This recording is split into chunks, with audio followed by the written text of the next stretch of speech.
Bismillahirrahmanirrahim. Dear students, today we are going to discuss figure of speech.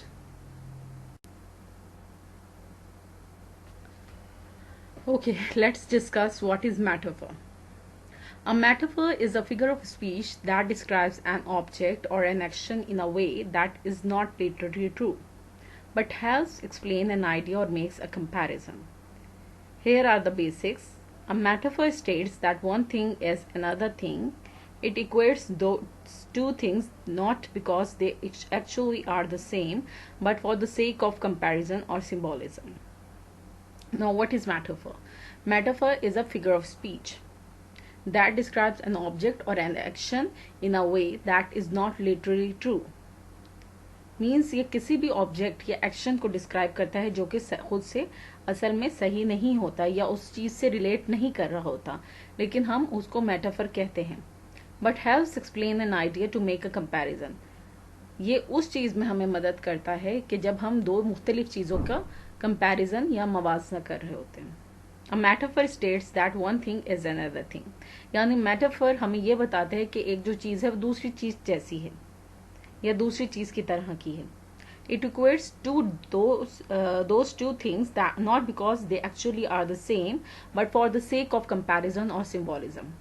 Means they are used, or metaphor is used to compare two dissimilar things. Examples: if you are a black sheep, you get cold feet, or you think love is a highway, then you are probably thinking metaphorically. Now here, how you can identify metaphor? As in simile, you use like and as when you are comparing two dissimilar things. But here, you don't use like or as. In fact, you just use a kind of word that shows that you are thinking metaphorically. जैसे आप देखो, look at the example. If you are a black sheep, ठीक है? Now you are a black sheep. Two dissimilar things, but you are not using like or as. आपको black ship के या काली भेड़ के साथ कंपेयर तो किया जा रहा है, लेकिन लाइक और एज यूज नहीं हो रहा. You think love is a highway. Now love and highway both are different things, but you are not using like and as, so this is metaphor. Okay, let's discuss simile. A simile is a figure of speech that compare two different things in an interesting way. The object of a simile is to spark an interesting connection in a reader's or listener's mind. A simile is one of the most common forms of figurative language. Now, simile is a figure of speech or it is used in figurative language. It is used to compare two dissimilar things. But in simile, you use like and as. Simile and metaphors are often confused with one another. The main difference between a simile and metaphor is that a simile uses the words like, as, like or as to draw a comparison, and a metaphor simply states a comparison without using like or as. Means you use like and as when you are comparing two dissimilar things in simile. But whereas in metaphor, you don't use like or as, but you are still comparing two dissimilar things. The function of the both are the same, that you compare those two dissimilar things in them. But how you can differentiate between the two? In simile, you use like and as while comparing two dissimilar things, whereas in metaphor, you don't use like and as when you are comparing two different things. An example of simile is, she is as innocent as an angel. Now again, she is a person and angel is some kind of supernatural thing. कि angel के साथ आपको compare किया जा रहा है या किसी लड़की को कंपेयर किया जा रहा है, तो both are different to each other. But here you can see that we are using as. An example of a metaphor is, she is an angel. Again, here you can see that we are not using like and as in metaphor, but here we are still comparing two dissimilar things. So I hope you have understood the idea very well. You can also give some examples of simile like, she is as slow as turtle, he is as deep as a sea. So these are the example of simile. Personification. Personification gives human traits and qualities such as emotions, desires, sensations, gestures, and speech, often by the way of a metaphor. Personification is much used in visual arts. Examples in writing are the leaves waved in the wind, the ocean heaved a sigh, or the sun smiled at us. Now, what is personification? Whenever we give human qualities or human attributes or characteristic to a non-living thing, that is personification. यानी हम कभी भी इंसान की कोई खसूसियात किसी ऐसी चीज़ को दें जो कि इंसान नहीं है, कोई नॉन लिविंग बीइंग है या कोई एनिमल वगैरह है, ऐसी चीज़ों को अगर हम पर्सोनिफाई करते हैं, हम ह्यूमन कैरेक्टरिस्टिक देते हैं, तो दैट इज पर्सोनिफिकेशन. जैसे as you have read in 9th class that the candle flames dance, and dance is the attribute of human being, but we are giving it to candle flame. So both are different, but we are giving human qualities to a candle. Again, we read example of personification in daffodils, fluttering and dancing in the breeze. Daffodils are flowers, whereas fluttering and dancing are the attributes of human being. So I hope you have understood the idea of personification. Let's discuss the examples. The leaves waved in the wind. अब देखो leaves जो है non living thing है, wave in the wind, again human being quality. The ocean heaved a sigh. Sigh कौन करता है? Human being, but ocean is a non living thing. Again we are giving you attribute to an ocean. The sun smiled at us. Who smiles? Human beings smile.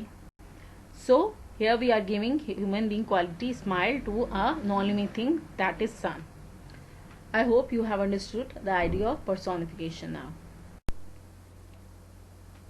Okay, let's discuss imagery. Imagery is the language used by poets, novelists and other writers to create images in the mind of the reader.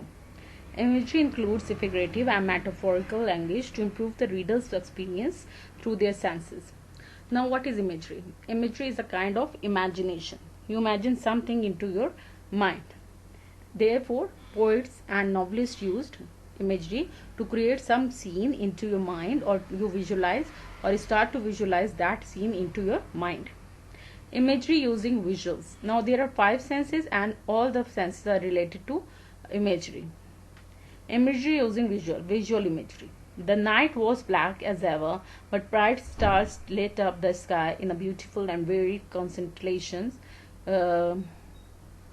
which were sprinkled across the astronomical landscape. In this example, the experience of the night sky is described in depth with color, black as ever, bright, shape, varied constellations, and pattern sprinkled. So here it is visual imagery. You are imagining this scene or start to imagine this scene into your mind or into your eyes. कि आप ये रात का जो scene है, मंजर है, इसको आप अपनी आंखों में घुमाने लगोगे. That is visual imagery. Okay, next is imagery using sounds. That is related to your ear or hearing. Silence was broken by the peal of piano keys as Shannon began practicing her concerto. Here, auditory imagery breaks silence with the beautiful sound of piano. Now here you start to listen something that is beautiful and that is related to piano. You are playing piano or some character is playing piano. You start to hear that sound into your ear. आप सोचने लगेंगे या सुनने लगेंगे कि हाँ, अगर piano बज रहा हो तो ऐसे बज रहा होगा. Again, example is when there is a windy storm described in the chapter, or thunderstorm or some kind of lightning, you will start to develop that imagery, auditory imagery into your ear. आप उसमें thunderstorm को भी सुनना शुरू कर देंगे कि as if you are listening that sound of thunderstorm or rain. तो that is auditory imagery, that is related to your ear. कि आप जो sound सुनने लगोगे या वो sound आप imagine करने लगोगे अपने ear के अंदर, that is auditory imagery. Imagery use scent means what you smell. She smelled the scent of sweet hibiscus wafting through the air. Its tropical smell a reminder that she was on vacation in a beautiful place. The scent of hibiscus house describe a scene which is relaxing, warm, and welcoming. Means here you start to develop something that is related to your sense of smell. For example, if you are describing in daffodil, you found that also the examples of you can say imagery related to smell when the writer gave an example of scent of an apple or smell of an apple. You will start to develop that scent or smell into your nose. आप अपने से नाक के अंदर ऐसी खुशबू सूंघने लगे हुए as if you are eating an apple or you are watching an apple or so you will start to develop that smell into your nose. क्या आप अपने नाक के अंदर भी वो खुशबू सूंघना स्टार्ट कर दोगे. So that is related to your sense of smell. Okay, next is imagery using taste. Yani that is related to your taste first. You start to develop something or start to imagine something that you are eating or tasting. The candy melted in her mouth and swirls of bittersweet chocolate and slightly sweet but salty caramel blended together on her tongue. Thanks to an in-depth description of the candy's various flavors, the readers can almost experience the deliciousness directly.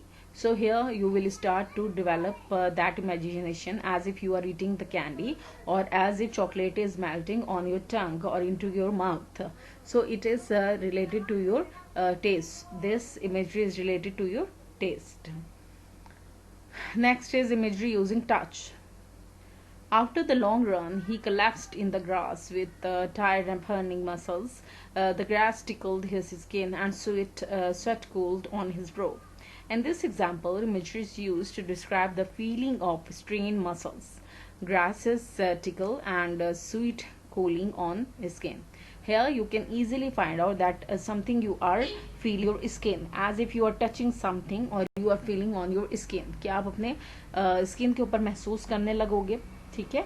For example, if you are going through rugged and rough path, you will easily to develop some kind of imagination or some kind of feeling under your toes. आप feeling करोगे कि आप जैसे किसी पथरीले रास्ते पे जा रहे हो तो आप पाँवों के नीचे अपने एक सख्ताई से एक अजीब से ऐसे महसूस करोगे जैसे आप किसी पथरीले इलाके पे जा रहे हो और उसकी चुभन महसूस करोगे. So start to develop that kind of imagination or imagery that is related to your touch. I hope you have understood these two kinds of imagery as well. Okay, next is alliteration.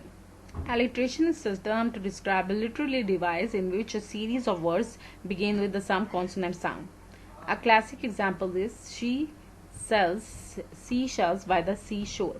Now what is alliteration? Alliteration is the repetition of a consonant sound or repetition of a word that is starting with consonant.